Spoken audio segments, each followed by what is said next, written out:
ஒரு சந்திரக்கலையும் ஒரு சூரிய சுவாசமும் ரெண்டும் இணையுது. அப்ப சூரியன் என்ன செய்கிறார்னா சந்திரனை விழுங்கி விடுகிறார். அங்கு ஏமாறுவதற்கு ஒன்றும் இல்லை. ஏன்னா தியானம் என்றது ஒன்றும் இல்லாத பொருள். ஒன்றும் இல்லாத பொருளை நீ மனிதன் என்பது ஒன்று இருக்கிற பொருள். ஒன்று இருக்கிற பொருளை ஒன்று இல்லாத பொருள் எப்படி அடைய முடியும், எப்படி கண்டுபிடிக்க முடியும்?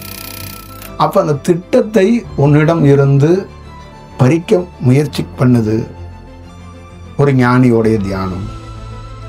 அந்த திட்டத்தை நீயே கீழே போடுவதற்கு வாய்ப்பை உருவாக்கி கொடுக்குது. என்னைக்காவது ஒரு நாள் இந்த மாதிரி ஒருத்தருடைய சமாதிக்கு நீ போய் பார்ப்பல, அப்ப உனக்குள்ளிருந்தே ஒரு குரல் கேட்கும். இந்த உலகத்திலே தலை சிறந்தது நான் பார்த்தது எது என்றால், தானாக நிகழ்வதுதான் உலகத்தில் சிறந்த ஞானம். சிறந்த ஞானம் என்பது தானா நிகழும். அப்ப அது இயல்பா அது கிடைக்கும். அது இயல்பா கிடைக்காம போனதுக்கு என்ன காரணம்னா, இயல்பா எங்க கிடைக்குமோ அங்க நீ இருக்கணும். அப்ப நீ பெறுவது எப்படின்னா, அவன் என்ன சொல்றான்னா, நீ வணிகத்தோட பெற்றனா வணிகத்துக்கு ஏற்றது போலதான் ஒரு அலைவரிசையும் உனக்கு கிடைக்கும். அந்த குரு சிஷியர் அப்படின்னு சொன்னாலும் அந்த குரு என்ன பண்ணுவார்னா சிஷியரா பார்க்க மாட்டாரு, அவரை குருவா ஆக்கி அவர்கிட்ட குரு அந்தஸ்து கொடுத்துருவாரு. அப்ப கைலை மலைக்கிட்ட அந்த மாதிரி முக்கியமான தளத்துக்கிட்ட நீங்க ஏன் போகாதீங்கன்னா உங்க உடலே தாங்காது.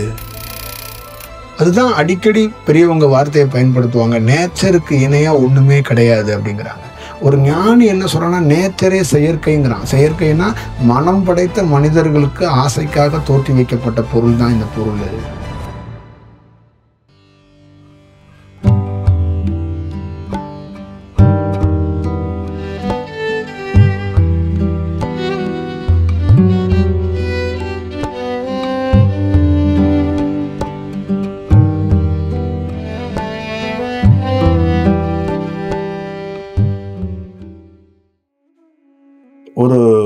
ஒரு சரியான ஒரு ஞானம் அப்படிங்கிற அந்த பொசிஷன்லாம் எதுன்னா, அதுதான் சொல்றது, சலனமற்ற நிலை தான் அது இருக்கிறதுலே ஒரு உயர்ந்த நிலை, உயர்ந்த அனுபவம் அப்படின்னு சொல்றது. அப்ப அந்த சலனமற்ற நிலை கிடைக்கிறதுங்கிறது அவ்வளோ ஒரு சாமானியமான காரியம் இல்லை. அது எப்படி கிடைக்குது அப்படின்னா, நீங்க அந்த தருணத்தை எப்படின்னா, ஒரு சந்திரக்கலையும் ஒரு சூரிய சுவாசமும் ரெண்டும் இணையுது. அப்ப சூரியன் என்ன செய்யறார்னா சந்திரனை விழுங்கி விடுகிறார்.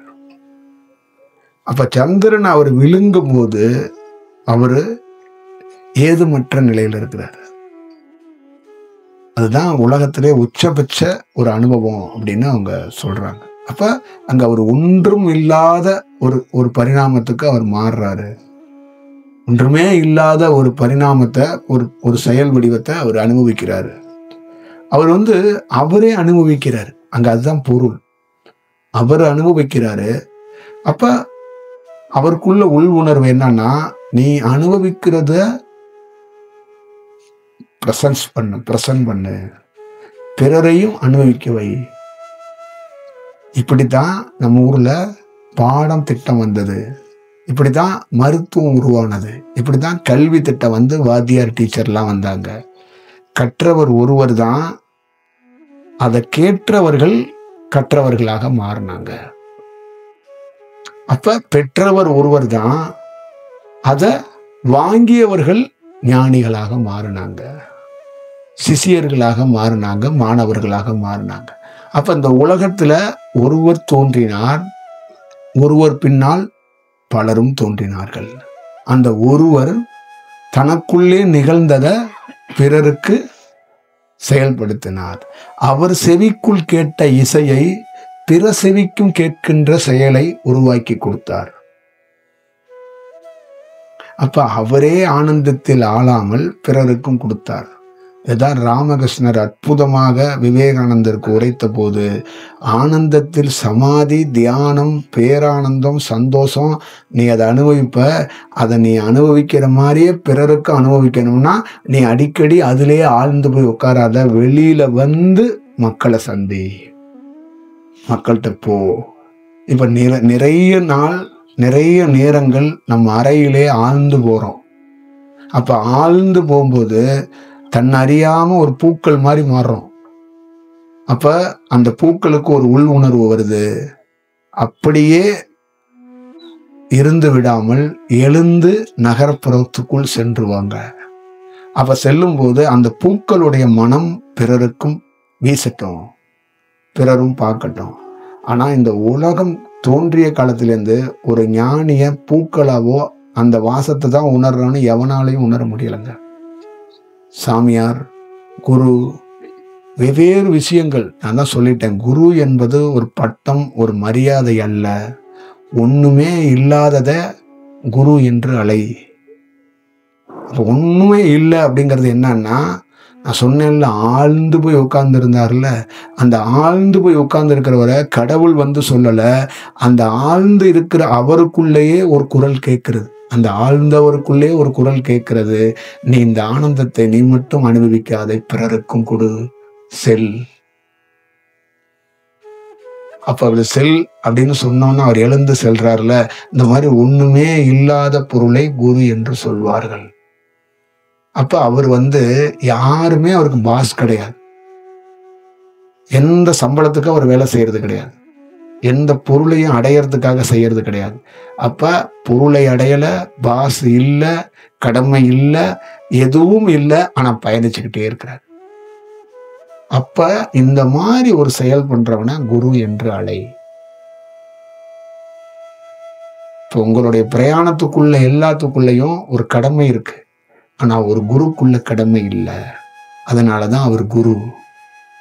உங்கள்கிட்ட கடமை இருக்கிறதுனால உங்க தாய் தந்தை பேரை நீங்க சுமக்குறீங்க. உங்ககிட்ட கடமை இருக்கிறதுனால நீங்க படித்த பட்டத்தை சுமக்குறீங்க. ஆனால் ஒரு குருவிடம் தாய் கொடுத்தது, தகப்பன் கொடுத்தது, வாத்தியார் கொடுத்தது எல்லாத்தையும் இழந்தான். அந்த சொல்றோம்ல, இயல்பாகவே அவனுக்கு ஒண்ணு கிடைச்சிச்சு. அதுதான் குரு. ஒண்ணுமே இல்லாத ஒருத்தனுக்கு ஒண்ணுமே இல்லாத பொருளே அவனை அழைப்பதற்கு கிடைச்சிச்சு. இவனே ஒன்றும் இல்லாத ஒரு பொருள், இவனை அழைக்கப்படுகின்ற பொருளும் ஒன்றும் இல்லாதது. இவனும் ஒன்றும் இல்லாதவன், இவனை அழைக்கின்ற பெயர் குரு என்பதும் ஒன்றும் இல்லாதது. அப்ப இந்த செயலை நம்மால் அணுகுவது கடினமாக இருக்கிறது. நம்ம பார்ப்பது கடினமாக இருக்கிறது. அப்ப நமக்குள்ள என்னன்னா, இதை அடைய வேண்டும் என்று நினைக்க கூடாது. சந்திரனை அடைய வேண்டும் என்று சூரியன் நினைத்தால் சூரியன் வீழ்ந்து விடுவான். நல்லா ஞாபகம் வச்சுக்கணும். உலகம் முழுக்க எல்லா மாணவனும் ஒரு பொருளை அடைய வேண்டும் என்று போகிறான். இதுதான் பிரச்சனை. அப்ப ஒரு பொருளை அடைவது அதுவாக நிகழணும் அப்படிங்கிறாங்க. இப்ப இங்க என்னன்னா, என் போன்ற ஒருவனிடம் உட்கார்ந்து இருக்கும் போது அதுவா ஒண்ணு நிகழும். ஒரு நாள் அந்த நிகழ்வுகளை நீ உணர்வாய், நீ கவனிப்பாய். அப்ப ஒரு நாள் உனக்குள்ள ஒண்ணு நிகழ்ந்துரும். அது எப்படி நிகழும், அது என்ன மாதிரி சூழல்ல நிகழும்னே தெரியாது. நீ தினந்தோறும் வெளி சத்தத்தை கேட்டுக்கொண்டே இருந்த நீ, இந்த பயணத்துல இருந்த நீ, என்ன சுவாமி மாத்திர போறாரு, என்ன குரு மாத்திர போறாருன்னு நினைத்த நீ, ஒரு நாள் உனக்கே தெரியாமல் உனக்குள்ளே ஒண்ணு நிகழ்ந்துரும். அப்பதான் நீ அந்த உணர்வற்ற நிலை என்ன என்று உன்னால் உணர முடியும். அது என்று நிகழும்னு தெரியாது. ஆனால் இவர் ஒரு நாள் நிகழும், நீ இப்படி போ அப்படிங்கிறது தான் அவருடைய செயல். அப்ப அதற்கு இவர்கள் காத்திருப்பதோ, அது நிகழும் அப்படிங்கிறதுக்காக வேலை செய்யறது இல்லை. அது நிகழ்ந்தே ஆக வேண்டும் என்பதற்காக தியானம் செய்து தன்னையும் தியானத்தையும் துரத்தி பிடிக்கிறார்கள். அதுக்குள் கிடைக்காவிட்டால் அது கிடைக்கும், இப்பொழுது கிடைச்சிடும், அப்ப கிடைக்கும் போது ஏமாற்றம் வருகிறது. அங்கு ஏமாறுவதற்கு ஒன்றும் இல்லை. ஏன்னா தியானம் என்பது ஒன்றும் இல்லாத பொருள். ஒன்றும் இல்லாத பொருளை நீ மனிதன் என்பது ஒன்று இருக்கிற பொருள். ஒன்று இருக்கிற பொருளை ஒன்று இல்லாத பொருள் எப்படி அடைய முடியும், எப்படி கண்டுபிடிக்க முடியும்? அப்ப அந்த பொருள் என்ன சொல்கிறது என்றால், என்றாவது ஒரு நாள் நீ ஒன்றும் இல்லாமல் மாறுவாய், அன்று நானும் ஒன்றும் இல்லை என்பதால் 2 பேரும் ஒன்றாக கலப்போம். சந்திரன் என்பதும் ஒன்றும் இல்லை, சூரியன் என்பதும் ஒன்றும் இல்லை. அதனால்தான் 2ம் கலக்கின்ற ஒரு தருணம் நிகழ்கிறது. ஒன்று இருப்பதாக நாம் நினைக்கின்ற வரைக்கும் அதை உணர்வோ பெறவோ முடியாது. அப்போ உங்களை காக்க வைப்பதற்கும் காலதாமதமாக ஆகுவதற்கும் என்ன பொருள் என்றால், ஒன்று இருப்பது என்று உனக்குள்ளே ஒன்று இருக்கு. உனக்குள்ளே ஒரு கேள்வியும் ஒரு பதிலும் இருக்குது. கடவுளை பற்றி ஒரு கேள்வி, கடவுளை பற்றி ஒரு பதிலும் இருக்கிறது. கேள்வியும் உன்னிடம் இருக்கிறது, பதிலும் உன்னிடம் இருக்கிறது. தியானத்தை பற்றி கேள்வியும் உன்னிடம் இருக்கிறது, பதிலும் இருக்கிறது. இந்த கேள்வியும் பதிலையும் நீ மீண்டும் மீண்டும் எப்படி ஒரு ஞானி சந்திரக்களையும் சூரியக்களையும் பயன்படுத்துகிறானோ அதே போல நீ என்ன செய்கிறாய் என்றால், இந்த கேள்வியையே சுழல விட்டு நீயே அதுக்கு ஒரு அர்த்தம் கண்டுபிடித்து நீயே என்ன செய்கிறாய் என்றால், கடவுள் இப்படித்தான் இருப்பார், தியானம் இப்படித்தான் இருக்கும், அப்படி என்று நீயே ஒரு வரையறை செய்து கொள்கிறாய். நீயே ஒரு வட்டம் இட்டுக் கொள்கிறாய். நீயே அதற்கான ஒரு வாய்ப்பை உருவாக்கி கொள்கிறாய். அப்பொழுது உன் மனம் முழுக்க என்ன ஆகிறது என்றால், ஒரு கடவுள் இப்படித்தான் இருப்பார் என்று ஆக்கிரமித்துக் கொள்கிறது. தியானம் இப்படித்தான் இருக்கும் என்று உனக்குள்ளே ஒரு ஆக்கிரமித்துக் கொள்கிறது. அப்பொழுது இந்த மாதிரி வடிவத்தில் தான் நாம் போய் ஞானத்தை அடைவோம் என்பது நீயாவே ஒரு திட்டமிட்டு கொண்டிருக்கிறாய். அந்த திட்டத்தையே வெளியே எடுப்பது ரொம்ப கடினமாக இருக்கிறது ஒன்றுமில்லாத பொருளுக்கு. அப்பொழுது ஆல்ரெடி நீ திட்டமிட்டதுக்காகத்தான் மனிதனாக பிறந்தாய். திட்டமே இல்லாததுனாலதான் ஒன்றும் இல்லாதது பிறக்கவில்லை என்று சொல்கிறது. திட்டம் இல்லாதவன் இங்கு ஏன் பிறக்கப் போகிறான்? சொல்லுங்கள். திட்டம் இருப்பதனால்தான் நீ ஆண், நீ பெண், நீ மருத்துவர், நீ கலெக்டர், நீ இது. திட்டமே இல்லை என்றால் நீ எங்கு போய் கல்வி கற்றா என்ன, கற்றலாம் என்ன, நீ பாட்டில் போயிட்டே இருப்ப. அப்போ உன்னிடம் திட்டம் இருக்கிறது, பிளான் இருக்கிறது. ஆனா திட்டம் இல்லாதது பிறப்பும் இல்லை இறப்பும் இல்லை என்று சொல்கிறது.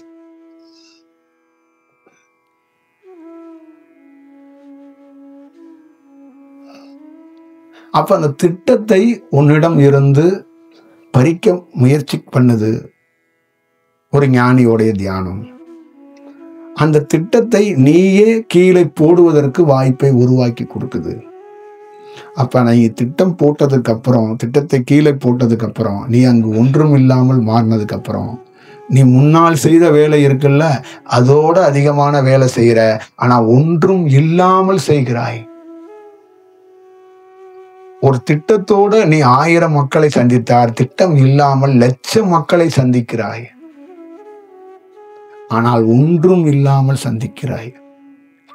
அப்போ உன்னை பார்க்கும்போது அவர்கள் திட்டத்தோடு வரும்போது மனிதனாக பார்த்தார்கள். உனக்கு என்ன பட்டம் இருக்கிறதோ அதுக்கேற்ற மாதிரி பார்த்தார்கள். ஒன்றுமே இல்லாம வரும்போது உன்னை அவர்கள் எப்படி பார்க்க வேண்டும் என்று தெரியாமல் அவர்கள் ஒரு பேர் வைத்து உன்னை அழைக்கிறார்கள். ஒருவன் சிவன் என்று அழைக்கிறான், ஒருவன் அல்லாஹ் என்று அழைக்கிறான், ஒருவன் கர்த்தர் என்று அழைக்கிறான், ஒருவன் ராமன் என்று அழைக்கிறான், ஒருவன் ஒளி என்று அழைக்கிறான், ஒருவன் பரவசம் என்று அழைக்கிறான், ஒருவன் ஆனந்தம் என்று அழைக்கிறான். அவனுக்கு என்ன தோணுகிறதோ அதை சொல்லி உச்சரித்து அழைத்து கொண்டே இருக்கிறான். ஒருவனுக்கு தோணவே இல்லை என்றால் இவர் ஒன்றுமே இல்லாதவர், ஊரை ஏமாத்துகிறார் என்று சொல்லி கொண்டு போகிறான். இவ்வளவுதான். அப்ப இந்த மாதிரி ஒரு செயல், ஒரு வடிவம் கிடைக்கப்படணும் அப்படிங்கிறது தான் இதுக்குள்ள இருக்கிற செயல். மலையை நீ வர வைக்காதே, வந்த மலையோடு நீ கல. ஞானத்தை நீ பெறதுக்காக தேடாதே, ஞானம் பெற்றவனோடு கல. மழை பொழிகின்ற போது நீ தண்ணி லாரியை கூட்டிட்டு வந்து மழையை பொழிய வைக்காத, அதுக்குள்ள ஆனந்தம் இருக்காது. மழை பொழிந்து கொண்டிருக்கும் போதும் மலையோடு போய் கல. ஞானத்துக்குரிய ஒருத்தன் கிடைத்தானா அவனோடு போய் கல. ஒரு நாள் அவன் நீர் உன்னை வேற வடிவத்துக்குள் மாற்றிவிடும். அதைதான் நம் பெரியவர்கள் ஞானசானம், தீட்சை, உபதேசம், உயர்ந்த செயல், ஆழ்ந்து போவது, சமாதி, பேர் செயல், ஞானத்துக்குரிய செயல் என்று பெயர்களில் வரையறை ஏற்றி கொடுத்தார்கள். ஒவ்வொரு செயல் வடிவத்துக்குள்ளேயும் இதை கொடுத்தார்கள். அப்பொழுது ஒரு ஒரு செயலை கண்டறியது ரொம்ப முக்கியம் அப்படிங்கிறது தான் முக்கியமான செயல். சென்னையில இருந்து காஞ்சிபுரத்துக்கு போய் சந்திரசேகர சுவாமி அவர் மகா பெரியவர்னு சொல்லுவாங்க. அங்கே போய் கொஞ்ச நேரம் நின்றுக்கிட்டு இருக்கும்போது நமக்குள்ள ஆழ்ந்த உள் உணர்வுல நீர்நிலை இருக்கும் இடத்துக்கு நீ செல்லணும், அங்கதான் உனக்கான இடம் இருக்கு, உனக்கான செயல் அங்க இருக்கு அப்படின்னு ஒரு ஆழ்ந்த செயல் எனக்குள்ளே இருந்து அப்படியே ஒலிக்குது. இப்ப எனக்குள்ள இருந்து தான் அது ஒலிக்குது, வெளியில இருந்து அந்த சமாதியில இருந்தெல்லாம் ஒலிக்கல. ஆனா அதற்கு பொருள் என்ன என்று கேட்டால் எல்லோரும் சொல்வார்கள், அந்த மகா பெரியவர் உங்களுக்கு உணர்த்தி இருக்கிறாரு அப்படிம்பாங்க. அதோடைய பொருள் எனக்கு நீண்ட நாள் கழிச்சு என்ன தெரிந்ததுன்னா, என்னைக்காவது ஒரு நாள் இந்த மாதிரி ஒருத்தருடைய சமாதிக்கு நீ போய் பார்ப்பல, அப்ப உனக்குள்ளிருந்தே ஒரு குரல் கேட்கும். அதோடைய செயல் என்னன்னா, அவரு உனக்கு பேச மாட்டாரு, நீ போய் அந்த பார்க்குற தருணம் இருக்குல்ல, ஒருத்தரை போய் பார்க்கணும். ஏன்னா அங்க வரும்போது அந்த இடத்துல போய் பார்க்கும்போது உனக்கு ஒரு சேஞ்சு கிடைக்கும். என்ன கிடைக்குன்னா, அவர் எதுவும் கொடுக்க மாட்டார், நீயே சேஞ்ச் ஆவ, நீயே ஒரு விஷயத்தை பெறுவாய் அப்படின்னு ஒரு விஷயம். அப்ப நான் போய் அங்க நிற்கும்போது நீர்நிலைக்குள் உனக்கான ரகசியம் இருக்கு, உனக்கான திறவுகோல் அங்க இருக்கு, போய் திறந்துக்கோ. நீர்நிலையில இருக்கு, தமிழ்நாட்டுல இருக்கு, எந்த நீர்லாம் சொல்லல, அவ்வளவுதான். எனக்குள்ள ஜுரம், தீவிரமான ஜுரம். காஞ்சிபுரத்துலேருந்து சென்னை வந்துட்டேன். எந்த நீர்நிலைன்னு தெரியல, தூங்குறேன். அப்ப அதிகாலையில எனக்கு உணர்த்தப்படுகிறது, திருநெல்வேலிக்கு செல்கிறேன், பாவநாச நீரை அந்த நீர் என்று எனக்குள்ளே உணர்த்தி நான் அங்க போய் நின்னுறேன். அங்க போய் நின்னுறது மட்டும் இல்லாமல் அந்த நீரிலிருந்து ஒரு விஷயத்தை பெற்றேன். அதுதான் ரொம்ப முக்கியமானது. அப்ப அப்ப ஒரு விஷயம் எப்படி நிகழும், எந்த மாதிரி எல்லாம் நிகழும். அப்ப ஒருத்தர் திட்டமிட்டு அங்க போறது கிடையாது. அவர் போகும்போது அந்த இடத்துல போன உடனே அவர் மாறப்படுவார் அப்படிங்கிறது தான் அதோடைய பொருள், செயல். அப்ப இந்த மாதிரி என்ன மாதிரி இருக்கிற பொருள்ல இருந்து ஒரு இடத்துல நிற்கும் போது உன்னை அறியாமலே உனக்குள்ளே எங்கேயோ ஒரு நாள் ஒரு சின்ன சேஞ்சை உருவாக்கிறோம். அப்ப ஒரு செயல் உருவாக்கப்படும் அப்படிங்கிறது தான் இதுக்கான விளக்கமா இருக்கிறதுக்கு நான் பார்க்குறேன். அப்ப நீ அது உணர்ந்து அதை செயல்படும் போது ரொம்ப நல்லா இருக்கும் அப்படிங்கிறதான் நம்ம சொல்றது. இந்த உலகம் முழுக்க நீங்க பண்ற தியானம், பண்ற கலை, பண்ற செயல் இதெல்லாம் தாண்டி நான் பண்ணிய தியானம் எனக்குள்ள நடந்தது. நான் தியானத்தை தேடி போகல, தியானம் என்னை தேடி வந்தது. நான் குருவை தேடி போகல, குரு என்னை தேடி வந்தார். நான் தீட்சையை தேடி போகல, தீட்சை என்னை தேடி வந்தது. நான் தீட்சை என்றால் என்ன என்றே தெரியாது. புரியுங்களா? இதுதான் இதுல இருக்கிற ரொம்ப ரொம்ப முக்கியமான செயல். அப்ப தேடி தெரிந்தவனுக்கு ஒரு ஓவியம் கிடைத்தது, தேடாத எனக்கு ஒரு திரவியம் கிடைத்தது. அந்த ஓவியத்தை வைத்துக்கொண்டு உருவமாக வழிபட்டு கொண்டே இருக்கிறார்கள். எனக்கு ஒரு அனுபவம் கிடைத்து விட்டது, இந்த உருவம் தான் காரணம்னு. ஆனா திரவியம் பார்த்தா அது வெவ்வேறு வடிவத்துக்குள் மாறுது, அது உருவமாக இல்லை. அதை நான் தூக்கி சொல்ல முடியாது, அது வேற வடிவமாக இருக்கிறது. அதனால நீங்க எப்பொழுதும் அது நிகழ்றதுல இருக்கிற ஒரு உண்மையான சக்தி உலகத்துல வேற எதுவும் இல்லை. இந்த உலகத்திலே தலை சிறந்தது நான் பார்த்தது எது என்றால், தானாக நிகழ்வதுதான் உலகத்தில் சிறந்த ஞானம். சிறந்த ஞானம் என்பது தானா நிகழும். ஒரு நல்ல ஒருத்தரை சந்திப்பு நிகழ்வது தானா நிகழணும். அவர்கிட்ட இருந்து ஒரு விஷயம் பெறது தானா நிகழணும். கேட்பது, பார்ப்பது, கொடுப்பது, வாங்குவது அல்ல, அதுவா நிகழப்படணும். ஒரு விபத்து மாதிரி நிகழும், தானா நிகழும். இங்கிருந்து அங்க ஒரு பொருள் கடத்தப்படும். அப்ப தானா நிகழ்ந்தால் நீ தானா வளருவ. அங்க ஒருவர் உனக்கு யாரும் பாதுகாப்புக்கு தேவையில்லை. ஏன்னா அந்த வந்திருக்குள்ள தானா, அது யாருமே இல்லாத ஒன்றுமற்ற பொருள், அது தானா வளரும். தானா வளருவது எப்படி என்பது ஒரு குருவிடம் இருக்கிற அலைவரிசைக்கு தெரியும். அதனாலதான் குரு உயர்ந்த செயல் எதை கொடுக்கிறார் என்றால், மகனே, நான் உன் கூட வருவேன் என்று கற்பனையிலும் கனவு காணாதே. என் அலைவரிசை உன் கூட வரும். அது ஏன்னா அது தானா வளர்ந்தது, தானா நிற்கக்கூடியது. அதற்கு யாரும் தேவைப்பட மாட்டாங்க. அப்ப அது தானாவே வளரும். அதை யாரும் வளர்க்கலாம் வேண்டியதில்லை. அப்ப நீ பெற வேண்டியது எதுனா, தானா வளர்ற ஒரு பொருளை தான் பெறணும். தானாகவே வராத ஒரு பொருளை, தானாகவே வளராத ஒரு பொருளை தீட்சை என்று, குருவிடம் உபதேசம் என்று வாங்கி கொண்டு முட்டியை பேத்துக்கிட்டு நீ உட்கார்ந்து தியானம் பண்ணிக்கிட்டு இருந்தனா எப்படி உன்னால் அதை அனுபவிக்க முடியும்? எப்படி அந்த இடத்துக்குள் நீ கடந்து இன்னொரு இடத்துக்கு போக முடியும்? இதுதான் இதுல இருக்கிற பிரச்சனை. அப்ப தானா இருக்கிற பொருள் அது வேற வடிவத்துக்குள் அது அந்த உடைய வளர்ச்சியை தெரியும். ஏன்னா அதுக்குத்தான் தெரியும், இந்த உலகத்தில் ஏற்படுகிற எல்லா பருவ மாற்றத்தையும் அதுக்கு தெரியும். அந்த பருவ மாற்றத்துக்கு சுழற்சிக்கு ஏற்ற மாதிரி மார்கழியில் எப்படி வளரப்பட வேண்டும், கார்த்திகையில் எப்படி வளரப்பட வேண்டும், தை மாதத்தில் எப்படி வளரப்பட வேண்டும் அப்படி என்பது அதற்கு நுட்பமாக தெரியும்.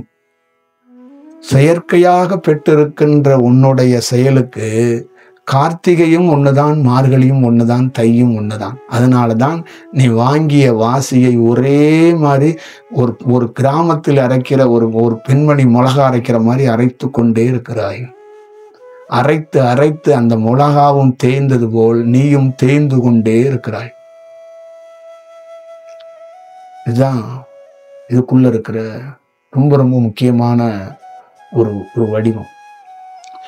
ஒரு மூங்கில் கூடையில ஒரு நாகம் ஒரு ஆற்றுல வந்திருக்கு.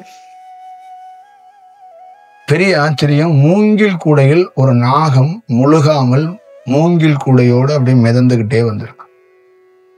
அது ஒரு இடத்துல கரை சேர்ந்துருச்சு. புரியுதுங்களா? அப்ப அதோடைய பொருள் என்னவாக சொல்றாங்கன்னா, இது எங்க கரை சேருதோ அந்த இடத்துக்குள் ஒரு இறை சக்தி இருப்பதை இந்த உலகத்துக்கு அன்றிலிருந்து வெளிப்படுத்துவோம். புரியுங்களா? இதுதான் தேனிக்கு பக்கத்துல இருக்கிற அந்த மூங்கில் இணை காமாட்சியோட அந்த செயல்ல இருக்கிற அந்த வடிவம். காமாட்சிய நிறைய பேர் குலதெய்வமா கும்பிடுறாங்க, பயங்கரமா அங்கிட்டு வழிபடுறாங்க. ஆனா அது இந்த ஒன்றும் இல்லாத நிலைக்கு அடிப்படையாக இருக்கக்கூடிய செயல் வடிவம். அது ஒன்றுமே இல்லாத ஒரு செயல் வடிவம். இங்க ஒரு வினோதம், இங்க இதுக்குள்ள எங்களை மாதிரி ஆளுங்களுக்கு அதோடைய செயலை பார்த்துட்டு நாங்க கண் கலங்குறோம். இதை எப்படி அதை அணுகணும்னு தெரியாம அணுகிறாங்களே. இரைச்சலே இல்லாத பேர் மௌனமாக காத்திருக்கிற ஒரு குருவை இரைச்சல் எழுப்பி அந்த குருவை வழிபடுறாங்க. ஒரு குரு கிட்ட எப்படி வழிபடணும்னா, அவர் இரைச்சல் இல்லாதவர், மௌனம். அங்க இருந்து மௌனமாகவே அப்படி போகணும். அவர் ஒண்ணுகிட்ட என்ன கொடுக்க போறாருன்னா மௌனத்தை தான் கொடுக்க போறாரு. ஆனா அவருக்கு இரைச்சல் எழுப்பி சத்தம் எழுப்பி படையல் போட்டு கும்பிடுறாங்க. இது ஒண்ணு. நான் இன்னொரு இடம் உயர்ந்தது கொல்லிமலையில 8 கை அம்மன். இந்த உலகத்திலே நீங்க கேட்டீங்கல்ல ரொம்ப உயர்ந்த நிலை என்பது, அந்த உயர்ந்த நிலை என்பது 8.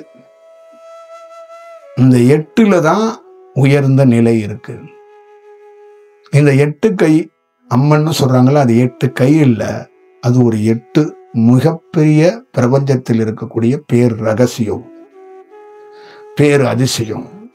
அங்க அந்த இடத்துக்குள்ள அந்த 8 சம்பந்தமாக ஒரு அதிசயமான ஏதும் மற்ற ஒன்றுமே இல்லாத ஒரு தன்மையில ஒரு அதிசயம் இருக்கு. ஆனால் 8 கையோடு ஒரு அம்பாளை வைத்து இரைச்சலோடு அவர்கள் வெளிப்பட்டு கொண்டிருக்கிறார்கள். அவர் எப்படின்னா சத்தம் இல்லாதவர், சத்தத்தோடும் மந்திரத்தோடும் கயிறோடும் தகுடோடும் இந்த மாதிரி அதை அணுகிறாங்க. இப்படி தமிழ்நாட்டில் இந்தியாவில் உலகம் முழுக்க நிறைய பேருடைய அணுகுமுறை அப்படித்தான் இருக்கு. இப்ப நம்மளை அணுகும் போதும் இரைச்சலோட வந்துதான் ஒரு விஷயத்த எடுத்துட்டு வர்றாங்க. இரைச்சலை எடுக்கிறதுக்கு தான் நான் போராடுறேன் அவங்களோட.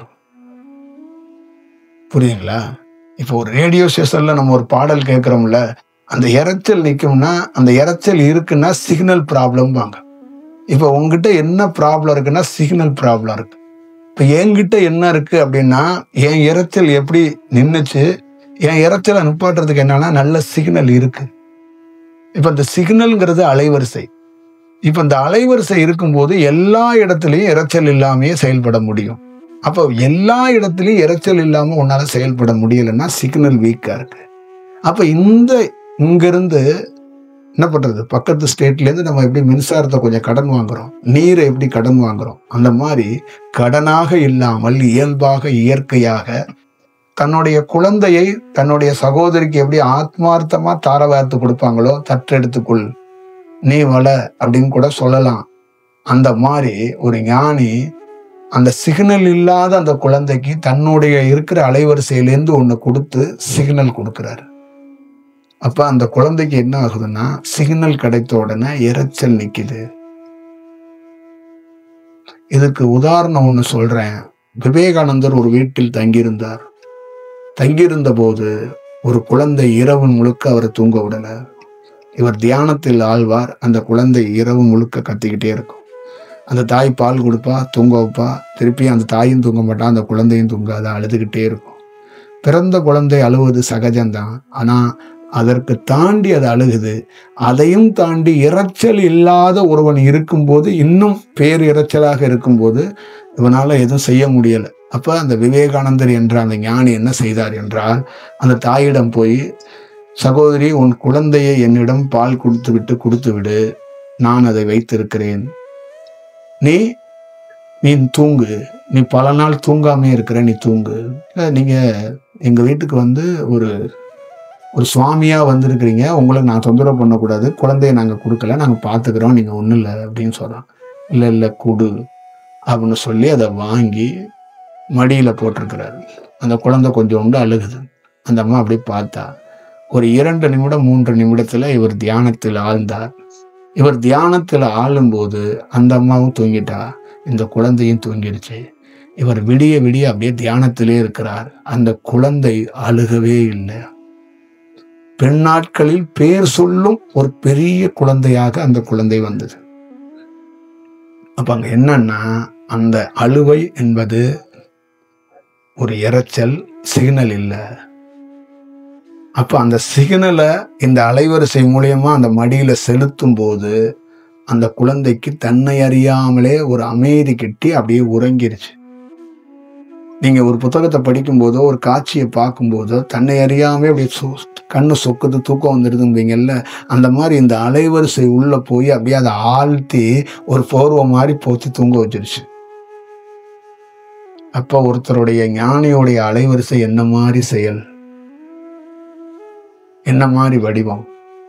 இந்த மாதிரி அமெரிக்கா, ஆஸ்திரேலியா, பிரான்ஸு, இந்த மாதிரி ஃபாரின்லேருந்துலாம் திருவண்ணாமலையையோ சில ஞானியையோ ஏன் தேடுறாங்கன்னா, அவங்க வாழ்க்கையும் அவங்க நகரமும் அவங்கள அறியாமையே கொஞ்சம் சத்தம் இருக்குது. அந்த சத்தத்திலிருந்து விடுபடுறதுக்கு தான் அவங்க கடவுளை தேடி அலையில, சத்தத்திலிருந்து விடுபடணும். பீஸ்ஃபுல் லைஃப், மைண்ட் ரிலாக்ஸ் அப்படின்னு சொல்லுவாங்கல்ல. இதுக்கெல்லாம் நிறைய அந்த ஐடி கம்பெனியில் இருக்கிற பசங்கள்லாம் ரோபோட் மாதிரி இருக்கிறதுனால நிறைய குருமார்கள்ட்ட டீலிங் போட்டுக்கிறாங்க, ஒப்பந்தம் போட்டுக்கிறாங்க. 6 மாதத்துக்கு 1 வருஷத்துக்கு நீங்கள் வந்து எங்கள் பசங்கள்லாம் ரோபோவாக சுற்றிக்கிட்டு இருக்காங்க, உங்கள் தியானத்தை கொஞ்சம் தண்ணி தெளித்து விட்டு அவங்கள கொஞ்சம் மாற்றி விடுங்க அப்படின்னு அக்ரிமெண்ட் ஒப்பந்தம் போட்டுடுறாங்க. இப்போ அவங்க மாணவர்கள் எல்லாத்தையும் அவங்க அனுப்பிச்சி விட்றாங்க. இப்போ அங்கே போய் அவங்களுக்கு என்னன்னா, யாருக்கும் ஒரிஜினலாக அலைவரிசையை கொடுக்க செய்கிற செயல் அந்த குருவிடம் இல்லை, அங்கே இருக்கிற ஆசிரியரிடம் இல்லை. அவங்க என்ன பண்ணுறாங்கன்னா, செயற்கையாகவே ஒரு அலைவரிசையை உருவாக்குறாங்க. சந்திரகுலம், சூரிய குலம், சிவலிங்கம், அப்புறம் தியானலிங்கம், அப்புறம் அந்த லிங்கம், அப்புறம் அந்த வகுப்பு, அந்த உடை, அந்த உணவு, அதிகாலையில் அந்த எந்திரிக்கிறது, அந்த பயிற்சி, அதில் ஒரு 15 நாள் 20 நாள் 25 நாளில் அந்த ரோபோவாக இருக்கிற மனிதன் கொஞ்சம் இயல்புக்கு மாறுறான். புரியுதுங்களா? அப்போ அவனை வெளியில் திறந்து விட்றாங்க. சரி போய் நீ போய் கம்ப்யூட்டர் தட்டு. இப்போ இவர் கம்ப்யூட்டர் தட்ட போயிடுறாரு. அடுத்தது அந்த கம்பெனியில் திருப்பி மீட்டிங் போடுறாங்க. இந்த மாதிரி இன்னும் நம்ம கம்பெனியில் யாரெல்லாம் ரோபோவாக இருக்காங்களோ பிடிச்சி கொண்டே அங்கே போட்டுருங்க, அது நல்லா இருக்குது, ஒர்க் ஆகுது, நமக்கு ப்ராஜெக்ட் மூவ் ஆகுது, நல்ல வேலை நடக்குது. இப்போ இதை பார்த்த ஒருத்தர் என்ன பண்ணாருன்னா, இது எப்படி எங்கேருந்து இது வந்துச்சுன்னா, நம்ம ஊர் ராஜாக்கள் காலத்திலேருந்து இந்த சுவாமியார்களை பிடிச்சிட்டு போய் தன்னுடைய வீட்டில் போய் அடைச்சி வச்சிருவாங்க. அப்போ அடைச்சி வச்சு அவருக்கு உபதேசம் கொடுத்து சோறு போட்டு அவர் அந்த வீட்டிலேயே தங்க வச்சிருப்பாங்க. அப்போ அவருடைய அலைவரிசையில அந்த வீடே மாறும். அப்போ அவருக்கு விருந்து உபதேசம் கொடுத்து எல்லாம் கொடுத்து அவருக்கு பண்ணி அப்புறமா அவரை வெளியில விடும்போது அந்த வீடே கொஞ்சம் அமைதியா இருக்கும். இப்படித்தான் முதல் விஷயம் நடந்துச்சு. அதுக்கப்புறம் சாமியார்கள் வீட்டுக்கு வர்றதை மறுத்துட்டாங்க. என்ன பண்றது அப்படின்னா, நம்ம ஆளுங்க வேத மந்திரர்கள் இருக்காங்கல்ல, அவங்கள பிடிச்சி கணபதி ஹோமம், அந்த ஹோமம், குபேரன் ஹோமம், அவங்கள பிடிச்சிட்டு வந்து கட்டி வச்சு மந்திரத்தை போடு, மந்திரத்தை போடு, மந்திரத்தை போடு, எந்திரத்தை போடு, தந்திரத்தை போடு அப்படின்னு போட்டு அதை ஒண்ணு பண்ணாங்க. அதுக்கப்புறம் நம்ம ஆளுங்க இந்த பீஸ்ஃபுல் தியானம், இந்த மாதிரி தியானங்கள்னு குருமார்கள் வந்து நிறைய உருவானோடனே இப்போ இந்த ரோபோக்கள் மாதிரி இருக்கிற மனிதர்களை கம்பெனியில் அமுச்சு விடுறது, அப்புறம் ஃபாரஸ்ட்டு பெரிய பெரிய கவர்மெண்ட்ல அதிகாரியா இருக்கிறவங்களையும் கவர்மெண்டே அமுச்சு விடுறது, ஒரு கான்ட்ராக்ட் மாதிரி போட்டுக்கிட்டு இவங்களை அமுச்சு விடுறது. அப்புறம் நம்ம தொழிலதிபர்களாக இருக்கிற, அரசியலாக இருக்கிற, பிரபலங்களாக இருக்கிறவங்கெல்லாம் அவங்க என்ன பண்றாங்கன்னா, எங்க மண்டையும் கொஞ்சம் சரியில்லை, கொஞ்சம் நீங்க கழுவுங்க அப்படின்னு சொல்லி அவங்கள அங்கே அமுச்சு விட்டது. ஆனா இதை உண்மையான ஞானி என்ன சொல்றான்னா, சந்திரகுலம் உள்ள இருக்கு, சூரிய குலம் உள்ள இருக்கு, பீஸ்ஃபுல் நரகம் சொர்க்கம் எல்லாமே உள்ள இருக்கு. அப்ப உள்ள இருக்கிற விஷயத்த வெளியிலிருந்து நீ ஒரு விஷயத்த போட்டு போட்டு உள்ள இருக்கிற பொருளை எப்படி கனெக்ட் பண்ண முடியும்? அப்ப அது இயல்பா அது கிடைக்கும். அது இயல்பா கிடைக்காம போனதுக்கு என்ன காரணம்னா, இயல்பா எங்க கிடைக்குமோ அங்க நீ இருக்கணும். அப்ப நீ பெறுவது எப்படின்னா, அவன் என்ன சொல்றான்னா, நீ வணிகத்தோட பெற்றனா வணிகத்துக்கு ஏற்றது போலதான் ஒரு அலைவரிசையும் உனக்கு கிடைக்கும். இப்ப உலகத்திலே நீங்க நல்லா ஞாபகம் வச்சுக்கோங்க, ஏர்டெல், ஏர்செல், வோடாஃபோன், ஜியோ இந்த மாதிரி நெட்வொர்க் இருக்குல்ல, அதோட ஒரு தீவிரமான நெட்வொர்க் தான் என்கிட்ட இருக்கிற நெட்வொர்க், அந்த அலைவரிசை. ஆனா இந்த நான் சொன்ன 4 அலைவரிசையும் வணிகத்துக்காக இயங்குற அலைவரிசை. என்னுடைய அலைவரிசை எந்த வணிகத்துக்காகவும் இயங்கல. அது சிக்னலை ஒரு மனிதனுக்கு வேற வடிவத்துல கொடுக்குது, என்னுடைய சிக்னல் வேற வடிவத்துக்குள்ள அது செயல்படுது. இவ்வளவுதான் இதுக்குள்ள இருக்கிற செயல், இதுதான் இதுக்குள்ள இருக்கிற வடிவம். அப்ப நான் ஒரு செல்போன் கோபுரம், இந்த கோபுரத்துக்கு கீழே வந்து அமர்ந்தால் இது தானாக அலைவரிசை அங்கு சிக்னல் அங்க பாஸ் பண்ணப்படும், அது கிடைக்கப்படும். ஆனால் இதுகிட்ட என்ன ஒரே ஒரு விஷயம்னா, அந்த எண்ணம் மனம் அதை கைப்பற்றணும்னு நீ நினைக்கும் போது இது உள்ள போகாது, இது வேற வடிவத்துக்குள்ளதான் இது செயல்படும். இதை முழுசா நீ உள்ள எடுத்துட்டு போய் பண்ண வைக்கணும்னா அங்கு மனம் இல்லாம போனாதான் இது பாட்டுல இதோடைய பணியை அது செய்யும். ஏன்னா என்னிடம் மனம் இல்லாமலே வாழ்ந்து பழக்கப்பட்ட அலைவரிசை. அப்ப ஒண்ணுகிட்ட வரும்போது மனம் இருக்கும்போது அவ்வளவு சீராக செயல்படாது. அப்போ கொஞ்சோண்டு உள்ள போயிட்டு வெளியில வந்துடும், வெளியில வந்து நின்னுக்கும். அப்ப வெளியில வந்து நிற்கும், அப்ப உனக்குள்ள அதை அனுபவிக்க முடியாது. அப்ப அது சொல்றது, ஒரு குரு அவருக்குள்ளே நான் இருந்தேன், அவர் உனக்கிட்ட வரணும்னு கொடுத்துட்டாரு, நான் ஏன் வேலை செய்யாம இருக்கிறேன்னா அவருடைய அலைவரிசை நான் அவரு போலதான் இருப்பேன். நான் பணி செய்யாம இருக்கிறது என்னன்னா, நீ அவரு போல மாறுவாய் ஒரு நாள், அதுவரை காத்திருந்து நீ அவருக்குள்ள போடா, அது வரைக்கும் நீ அவரை ஃபாலோ பண்ணு என்கிட்ட சொல்லிட்டாரு. இப்ப என்னை சந்திக்கும் போது உங்களுக்கு தேவையான அலைவரிசையை நான் கொடுத்துட்டேன்ப்பா. அது இந்த முழு தேங்காவை நாய் தூக்கிட்டு சுத்துற மாதிரி உங்க பின்னாடியே சுத்திக்கிட்டு இருக்கு. என்றாவது ஒரு நாள் நீ மாறுனா இந்த அலைவரிசை உனக்குள்ளே வந்து செட்டில் ஆயிடும். அப்ப உங்ககிட்ட கொடுக்கப்பட்டுருச்சு. இப்ப எனக்கு ஒருத்தர் கொடுத்துட்டாரு. அப்ப நான் வந்து அதை கொடுத்ததை அனுபவிக்க முடியாம பல நாள் சுத்தி தெரிஞ்ச தமிழ்நாட்டில். அப்போ கொஞ்சம் கொஞ்சமா அது வந்து வந்து திங்கட்கிழமை ஒரு சூழலையும், செவ்வாய்க்கிழமை ஒரு சூழலையும், புதன்கிழமை ஒரு சூழலையும் அது ஏற்படுத்திக்கிட்டே எனக்குள்ளே இருந்துச்சு. அப்போ எனக்குள்ள ஒன்றும் புரியவே இல்லை. அது இந்த காலம் டைம் ஆக ஆக ஆக ஆக எனக்குள்ள ஒரு மலர்ச்சியை நான் பார்த்துக்கிட்டே இருந்தேன். ஒரு பெரிய விஷயத்தை பார்த்தேன். அப்போ அந்த அலைவரிசை அப்படியே எனக்குள்ள அந்த பரிணாமம், அந்த மனம் குறைய குறைய குறைய குறைய குறைய குறைய அப்படியே அது ஒரு மாற்றங்களை ஏற்படுத்தும் போது, ஒரு நாள் அந்த மாற்றத்தில் நான் நின்று பார்க்கும்போது, அந்த அலைவரிசை சொன்னது, நான் ரொம்ப நாள் ஆகுதுங்க உங்க கூட உங்க வெளியிலேயே சுத்திக்கிட்டே இருக்கிறேங்க, ரொம்ப நாளா சுத்துறேங்க, நான் வந்துட்டேங்க, ரொம்ப நாளுக்கு முன்னாடியே நான் வந்துட்டேன், உங்க கூடயே சுத்துறேங்க, பல ஆண்டுகள் ஆயிடுச்சுங்க அப்படிங்குது. ஏன்னா நீங்க இப்படியே நாங்க செயல்பட முடியாது. ஏன்னா எங்களுடையது எப்படின்னா, மனம் இருந்து தனக்காக இயங்குவீங்க, உங்க பொண்டாட்டிக்காக, உங்க பிள்ளைக்காக, உங்க வீட்டுக்காக இயங்குவீங்கன்னா நாங்க வேலை செய்ய மாட்டோம், ஒர்க் ஆகாது எங்களுது. எங்க டிவைஸ் ஒர்க் ஆகாது. எங்க டிவைஸ் நீங்க உங்களுக்காக வேலை செய்யல, ஊருக்காக பிறருக்காக நீங்க இயங்குவீங்கன்னா தான் எங்க டிவைஸ் வேலை செய்யும். இல்லைன்னா எங்க டிவைஸ் ஒர்க் ஆகாது. அப்ப நீங்க அந்த மாதிரி ஒரு சூழலுக்கு உங்க உடல் தன்மை மாறுங்கிறதுக்காக நாங்க காத்திருந்தோம்.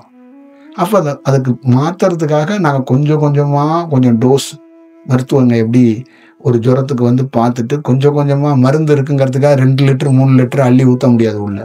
கொஞ்சம் டோஸ் தான் போட முடியும். அதே மாதிரி தான் கொஞ்சமாக அந்த டோஸ் போட போட போட போட போட ஒரு நாள் அதோடைய முழு வீரியத்தையும் உள்ள அனுப்புது. அது எப்போ அனுப்புதுன்னா, அந்த மனம் இல்லாத ஒரு சூழல் மாறுறதுக்கு வாய்ப்பு வரும்போது அது அனுப்பும். அப்ப அவரு அந்த ஆனந்தமாக அந்த செயலை அனுபவிக்கிறாரு. அப்ப அவருக்குள்ள என்ன ஆகுதுன்னா, அவர் குருவா மாறுறாரு. அவர் எப்படி குருவா மாறுறாருன்னா, முதல் முறையா ஒருத்தர் தோன்றினார்ல ஒரு குரு, அவர் என்ன சொல்றாருன்னா, உனக்கு பேர் இல்லப்பா, நான் தான் உன் குருன்னு தோன்றியிருக்கேன். குருங்கிறது ஒன்றும் இல்லாதது. அந்த வழியிலிருந்து நீ அலைவரிசையப்பட்டிருக்கிறதுனால, என் பரம்பரையுடைய என்னுடைய வம்சாவளியை சார்ந்ததுனால உன்னையும் குரு என்றே அழைப்பார்கள். இப்ப என்னுடைய அலைவரிசையும் நீ பெற்றுக்கொண்டாய், என்னுடைய பெயரையும் நீ பெற்றுக்கொள்வாய். அங்கு நான் இல்லை, ஆனால் நீ இருக்கிறாய். ஆனால் நீயும் நானும் வேற இல்லை பயணி. அப்ப அலைவரிசைக்குள்ள அந்த சமம் அங்க வந்துருது, சமத்துவம் அங்க வந்துருது. அதனாலதான் அந்த குரு சிஷியர் அப்படின்னு சொன்னாலும், அந்த குரு என்ன பண்ணுவார்னா, சிஷியரா பார்க்க மாட்டாரு, அவரை குருவா ஆக்கி அவர்கிட்ட குரு அந்தஸ்து கொடுத்துருவாரு. அந்த சிஷியர் தான் குருவாக ஏற்றுக்கொள்ளாமல் இவர் தான் குருன்னு அவர் பார்த்துக்கிட்டு இருப்பார். ஆனா இவர் எப்படி பண்ணுவார்னா, தன் போன்றதான் அங்க கொடுத்துருவார். இதான் எல்லா யுகங்கள்லையும் எல்லா காலங்கள்லையும் நடந்துகிட்டு இருக்கிற ஒரு முக்கியமான ஒரு சூழல். அப்ப உங்களுக்குள்ள ஒரு விஷயம், அது எப்பயோ ஒரு நாள் அது மலரும். சில பூக்கள் 6 மாதத்தில் மலரும், சில பூக்கள் 14 15 ஆண்டுகள் கழித்து கூட மலரும், சில பூக்கள் இன்னும் வருடம் கழிச்சு மலரும். ஆனால் பல வருடங்கள் கழித்து மலர்கிற மலர் அழியாது அப்படின்னு அதுக்கு ஒரு பொருள் இருக்கு, பேர் இருக்கு. வாடாது. அது அதோடைய மனம், அந்த மனம்னு சொல்ற வாசம் இருக்குல்ல, அதை அவ்வளவு சாமானியமா கிரகிக்க முடியாதான்.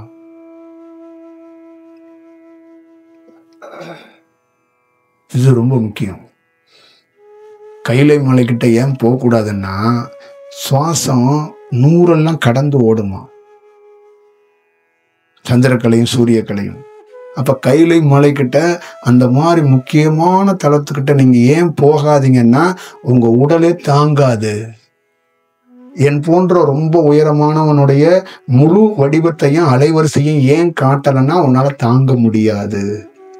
அப்ப உன்னுடைய துவாரமோ உனக்குள்ள இருக்கிற செயல் இருக்குல்ல, அந்த சந்திரனுடைய சூரியனுடைய தன்மை தீவிரமானா உன் உடல் பிச்சுக்கும், நீ உடலை விட்டுருவ.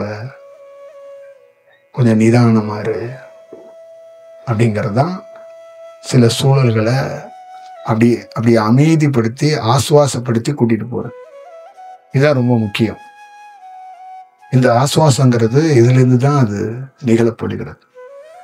அப்ப எல்லா பேத்தைக்கிட்டையும் ஒரு விஷயம் பரப்பப்படுது. ஆனா எப்படி பரப்பப்படுதுன்னா, ஒரு பத்தியிலிருந்து வருகிற ஒரு பத்தி, சின்னோண்டு மெலிசா இருக்கிற ஒரு பத்தி, ஊதுபத்தி இருக்குல்ல, அதுல கொடுத்துனா ஒரு புகை வரும் பாருங்க, அந்த மாதிரி மெல்லியமான அலைவரிசையை தான் உங்களுக்கு கடத்தப்படுது. தீவிரமான அலைவரிசையை கடத்தப்பட்டா இந்த உடல் தாங்காது. இதுதான் ரொம்ப முக்கியம். அப்ப இந்த உடலை வச்சுதான் இந்த அலைவரிசைய நீ ஒரு இடத்துல நிலைநிறுத்த முடியும். அப்ப லெப்ட் ரைட்டு, லெப்ட் சந்திரன், ரைட்டு சூரியன், இது ரெண்டும் நடுவுல நிற்கும் நடுநாடி. இது நடுவுல ஒடுங்கிரும், இது சென்டர்ல நின்றும். அப்ப நடுவுல நிற்கும் போது நீ சொல்ற அத்தனை அந்த சுரப்பிகள்ல இருக்கிற சக்கரம்னு சொல்றல, பீனியல் மாதிரி ஒரு நிறைய கிளாண்டுகள் சொல்றல, அந்த மாதிரி அந்த 6 சக்கரம் 7 சக்கரம்னு சொல்றது எல்லாம் அந்த நடுநாடியோட கனெக்ட் பண்ணப்பட்டுரும்.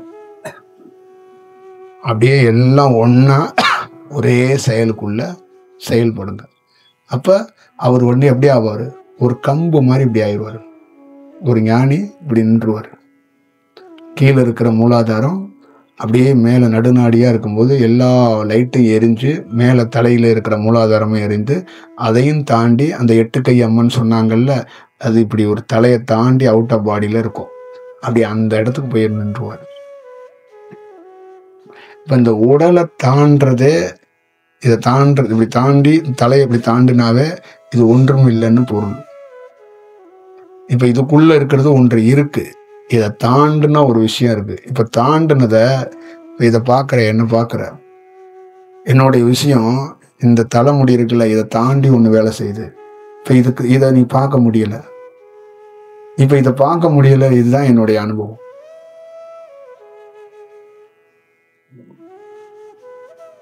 இது ஒருத்தனுக்கு நடுநாடியில் ஏற்படும். அப்போ அந்த நடுநாடியை கூட மையம் எதை சொல்றாங்கன்னா 63 நாயன்மார்களை சொல்கிறார்கள். இதுதான் அண்ட சராசரத்தை, இந்த பிரபஞ்சத்தில் இருக்கிற செயல்களை, கோள்கள், இந்த பூமியோட சுழற்சி, சந்திரன், சூரியன் எல்லாத்தையும் இந்த தலைக்குள்ள கனெக்ட் பண்றாங்க. அப்ப ஒருத்தர் அமர்ந்த இடத்துல இருந்து அந்த அறியும் கெப்பாசிட்டியை அவர் பெறுறாரு. அவருக்குள்ள அந்த அந்த பரிணாம வளர்ச்சி தீவிரமாக அந்த அலைவரிசை அப்படி இப்படி இப்படி மேல் நோக்கி நிற்கிது. அப்போ அவர் அந்த அலைவரிசையா இருக்கிறதுனால நான் ஒன்றும் இல்லை அப்படிங்கிறாரு. அப்போ நான் என்னுடைய பாடி பிசிக்கல்லேருந்து நான் வேலை செய்ய மாட்டேன் அப்படின்னு அவர் டிக்ளேர் பண்ணுறாரு. அந்த ஒன்றும் இல்லைங்கிறதுக்கு என்னன்னா, என் கை காலிலேருந்து நான் வேலை செய்ய மாட்டேன், அந்த மாதிரி ஒரு நபர்னே என்னை நினச்சிடாதீங்க. தயவு செய்து நான் ரிக்வஸ்ட் பண்ணி சொல்கிறேன், அதுலேருந்து என்னை விட்டுருங்க. நான் உடம்புலேருந்து வேலை செய்கிற ஆள் இல்லை. 7 வரைக்கும் ஒருத்தர் நின்னா வார்த்தை வாயிலிருந்து வருகிறதுல அந்த மாதிரி வேலை செய்வார். ஒருத்தர் 8க்கு போயிட்டாருன்னா அவர் சுவாசமாகவே பேசுவார். அவர்கிட்டேருந்து வர்ற குரல் எது இருக்கும்னா அந்த ஒன்றும் இல்லாத சுவாசத்திலிருந்து இருக்கும். இப்போ 7ல் இருக்கும்போது அவருடைய குரல் எப்படி இருக்கும்னா வார்த்தையா இருக்கும், அக்னியா இருக்கும், நெருப்பா இருக்கும், அந்த ஒளியாக அந்த அணுக்களாக இருக்கும் 7ல். 8ல் எப்படி இருக்கும்னா சுவாசமாக மட்டுமே இருக்கும், ஒன்றுமே இல்லாம இருக்கும். இப்படி ஒரு சூழல் இருக்கு. ஆனால் இத தமிழ்நாட்டில், இந்தியாவில் இங்க இருக்கிற எல்லாம் படித்த, நான் பள்ளிக்கு போகாதவன், என்னோட படித்த படிப்புல நீங்க எல்லாம் மூத்தவங்க. நான் தான் உங்களுக்கு கீழே ரொம்ப இளையவர் நான் தான். படிப்புல என்னோட அதிகமா படிச்சவங்க தான் இங்க யாரா தான் இருப்பீங்க. அப்ப பள்ளிக்கு பெரிய போகாத எனக்கு இந்த மாதிரி ஒரு வாய்ப்பு இயல்பாகத்தான் கிடைச்சிச்சு, அதுவாகத்தான் கிடைச்சிச்சு. அப்ப ஒருத்தருக்கு பணக்காரனாகணும், ஒருத்தர் புதையல் எடுக்கணுங்கிற மாதிரி தியானத்தை ஒரு மேப் போட்டு, ஒரு கெச்சு போட்டு, ஒரு திட்டம் போட்டு பண்றாங்க. அதுலதான் நீங்க பின்னடைவை சந்திக்கிறீங்க அப்படிங்கிறது தான் இதோடைய உண்மையான விஷயம். இந்த உலகத்தில் யாரை யார் வேண்டுமானாலும் ஏமாத்தலாம். இந்த இயற்கையையும் ஒன்றும் இல்லாத அந்த நிலை இருக்குல்ல, அதை ஏமாத்த முடியாது. கடைசியாக நீங்க இந்த சுத்தி, இந்த தியானம் இப்படி அப்படி எல்லாம் பண்ணி கடைசியா உங்ககிட்ட ஒரு பரவசத்தையோ ஒரு சந்தோஷத்தையோ எல்லாம் பார்த்து நகையெல்லாம் அள்ளி போட்டு கூட நீங்களே சிவன் நீங்களே பார்வதின்னு என்ன உரை நிகழ்த்தினாலும் நானே ஒரு துறவி என்று உத்தராட்சியெல்லாம் அள்ளி போட்டு நீங்க பேசினாலும் கடைசியா நீங்க போகும்போது அங்க என்னன்னா நீங்க எதையும் பெறலைங்கிறது அடிப்படையா உங்களுக்கே தெரியும்.